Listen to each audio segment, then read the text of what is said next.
Imagine this. You're just back from your honeymoon. Life feels brand new, exciting, full of possibility. But instead of congratulations, your coworkers won't stop mocking you. Day after day, chipping away at your pride. Now picture this.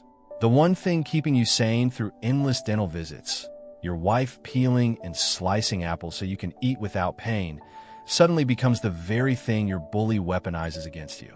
But my dad, he didn't get mad. He played the long game. And when he finally struck back, he left his tormentor staring at the floor in absolute humiliation.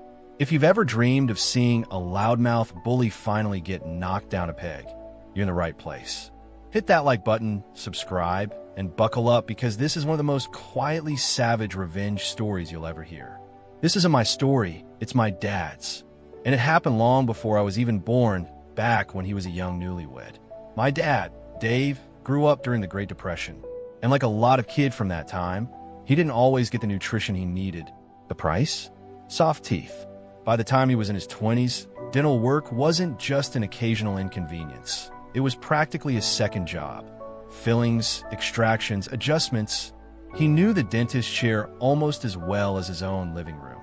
So when he returned to work after his honeymoon, grinning ear to ear with that newlywed glow, he was also grimacing from yet another round of dental appointments. His jaw ached. Eating was tricky. Crunching into an apple, the kind of thing most of us do without a thought, impossible. Thankfully, he had my mom, Sue. Every morning, she'd quietly pack his lunch before he left for his job in a skilled trade. He left early, she left later, so it just made sense. And when the dentist ordered, avoid skins, avoid seeds, cut it into small pieces, she took it seriously. She peeled his apples. She cored them. She sliced them into neat little wedges, wrapped carefully so he could actually enjoy lunch without wincing in pain. It was a small act of love, but it meant everything to him. Now here's where the storm brews. My dad's workplace wasn't just filled with skilled tradesmen. It was filled with jokesters. The kind who think every day is open mic night at the expense of whoever looks happiest. And nothing makes an easy target quite like a newlywed. From day one, the ribbing started. Hey Dave, still floating from that honeymoon. How's married life? Got you trained yet? He tried to shrug it off. Everyone wants to fit in, right? Maybe it was good-natured. Maybe it would blow over. But it didn't. When lunchtime rolled around and Dave pulled out that peeled and sliced apple, the comments got sharper. Louder, crueler. And then came the comment, the one that stuck like a splinter. One guy, let's just call him the jerk, pointed smirking, his voice booming so everyone could hear. Whoa, look what Dave brought today. A peeled and sliced apple. Boy, oh boy, you can tell Dave's still on his honeymoon if his wife's doing that for him. The room erupted in laughter. Not just chuckles, howls, slaps on the back.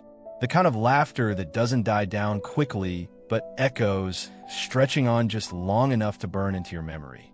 And my dad? He sat there, apple slice in hand, cheeks burning. He wanted to say something, anything, but the words caught in his throat. He wasn't angry at the apple. He wasn't angry at Sue. He was angry at the humiliation, at being reduced to a punchline in front of men he respected. That night, back home in their tiny apartment, Dad told Mom everything. He didn't storm in, slamming doors. That wasn't him.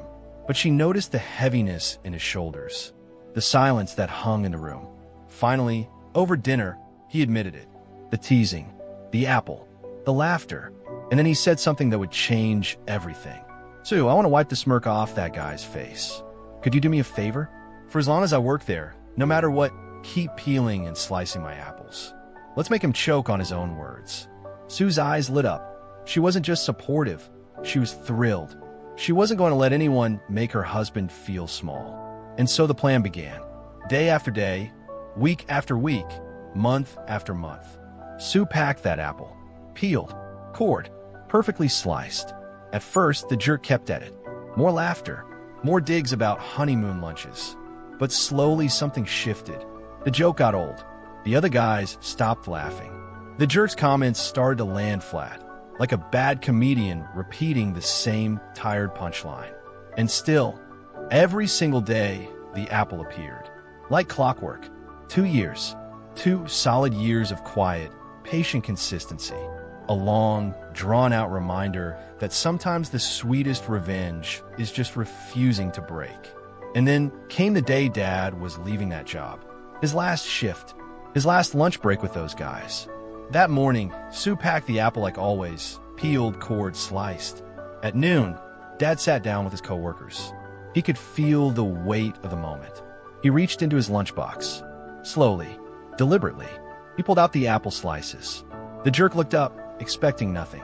The others half watched, half distracted. And then, Dad turned to the jerk, locked eyes, and with the calmest voice he'd ever muster, said, "Well, I guess my honeymoon never ended, huh?" He popped a slice into his mouth. Crunch. The jerk's face fell. His smirk evaporated.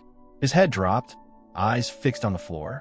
And for the first time in 2 years, it wasn't Dave who was the joke. It was the jerk. The room erupted again, but this time, not in laughter at Dave. This time, everyone laughed at the bully. And Dave? He finally got the respect he deserved by saying almost nothing at all. That one sentence, "I guess my honeymoon never ended," wasn't just about apples. It was about resilience, about refusing to let someone else's mockery define you. My dad didn't fight back with fists. He didn't try to outshout the loudest voice in the room. He fought back with patience, with love, with quiet dignity. And in the end, that was louder than anything the jerk could ever say. This story reminds me that sometimes revenge doesn't have to be loud or explosive to be powerful. Sometimes the quiet, steady act of refusing to break is what truly breaks the bully. R.I.P. Dad. You showed me that dignity is its own kind of weapon. If this story gave you chills, or if it made you smile thinking about justice finally served, hit that like button and tell us in the comments, what's the most satisfying revenge you've ever seen or delivered? And of course, don't forget to subscribe, because we've got plenty more stories like this that'll remind you karma is real, and sometimes it comes served with apple slices.